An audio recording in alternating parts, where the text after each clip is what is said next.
Investigative agencies का weaponisation, ED CBI का pressure बनाकर ऑपोजिशन पॉलिटिशियंस को जेल भेज देना, स्टेट गवर्नमेंट्स की वर्किंग में इंटरफेयर करना गवर्नर्स का इस्तेमाल करके, स्टेट गवर्नमेंट से फंड्स को ही विदहोल्ड कर लेना, जनता से प्रोटेस्ट करने का अधिकार ही छीन लेना और अगर कोई प्रोटेस्ट करे तो उनका टीयर गैस और रबर बुलेट से स्वागत करना, इलेक्टोरल बॉन्ड्स का इस्तेमाल करना अपनी सारी फंडिंग छुपाने के लिए और अगर कोई ऑपोजिशन का कैंडिडेट इलेक्शन जीत भी जाए तो सीधा सीधा इलेक्शन फ्रॉड करके खुद को जिता लेना। मैं प्रधानमंत्री मोदी से कहना चाहूंगा, थोड़ी मर्यादा रखिए।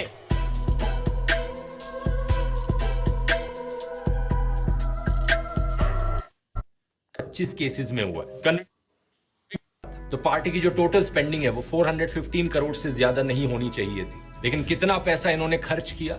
इलेक्शन कमीशन की वेबसाइट पर राहुल गांधी की कॉन्स्टिट्यूएंसी को पाकिस्तान से कंपेयर किया था। यह भी करना रूल्स के खिलाफ है, लेकिन इलेक्शन कमीशन ने इसमें भी क्लीन चिट दे दी। कुल मिलाकर 7 ऐसे केसेस हैं जिसमें मोदी और शाह को क्लीन चिट मिली हुई।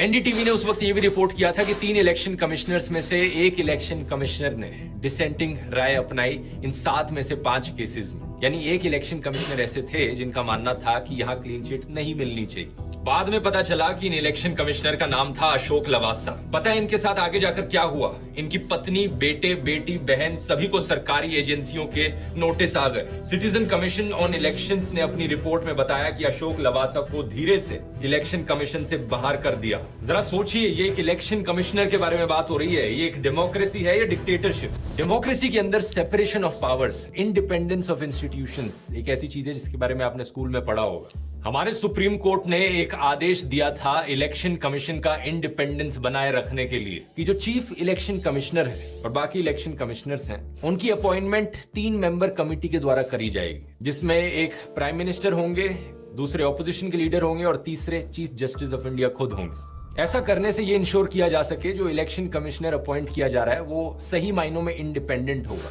एक तरफ बायस नहीं होगा। लेकिन कुछ ही महीने पहले सरकार एक नया लॉ लेकर आई जिसमें सरकार ने कहा कि इस कमेटी से चीफ जस्टिस ऑफ इंडिया को हटाओ, हम अपना ही एक मिनिस्टर और रखेंगे इस कमेटी में। तो 3 मेंबर की कमेटी में अब 2 लोग सरकार के खुद ही हो गए जो इलेक्शन कमिश्नर को अपॉइंट करेंगे। अगर बीजेपी की नीयत साफ है तो फिर ऐसा कानून क्यों बनाया गया? क्यों सरकार यहां पर इलेक्शन कमिश्नर की अपॉइंटमेंट को भी कंट्रोल करना चाहती है?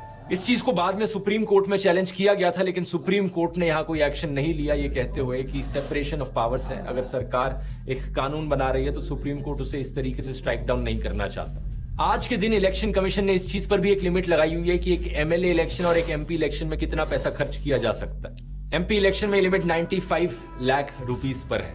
बीजेपी ने 437 सीट्स पर चुनाव लड़ा था, तो पार्टी की जो टोटल स्पेंडिंग है वो 415 करोड़ से ज्यादा नहीं होनी चाहिए थी, लेकिन कितना पैसा इन्होंने खर्च किया इलेक्शन कमीशन की वेबसाइट पर लिखा हुआ है 1264 करोड़ रुपीस कैसे अलाउ किया इलेक्शन कमीशन ने। सेंटर फॉर मीडिया स्टडीज ने तो यह भी एस्टिमेट किया था कि बीजेपी ने पिछली इलेक्शंस में 27,000 करोड़ रुपए खर्च किए थे, जो कि 45% ऑफ द टोटल एक्सपेंडिचर था।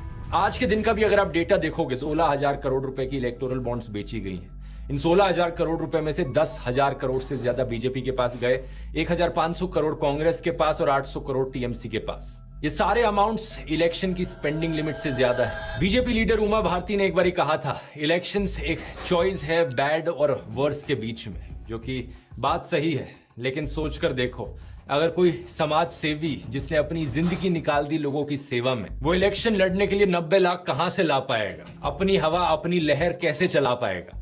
स्पेशली जब दूसरी तरफ पार्टी के पास हजारों करोड़ रुपए हों।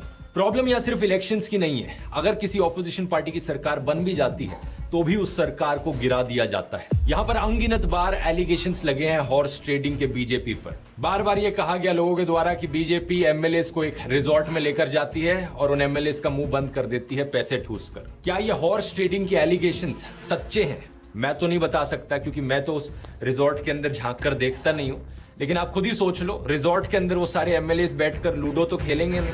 ऐसी चीजों में इन्वेस्टिगेशन करने का काम है इन्वेस्टिगेटिव एजेंसीज का, लेकिन सारी इन्वेस्टिगेटिव एजेंसीज अगर एक पॉलिटिकल पार्टी के इशारों पर नाचें तो इन आरोपों को कौन इन्वेस्टिगेट करेगा? अब ये सोचो इन एमएलएस के घर पर क्या कहानी चलती होगी। जो नेता इन एमएलएस को खरीद कर घर आया है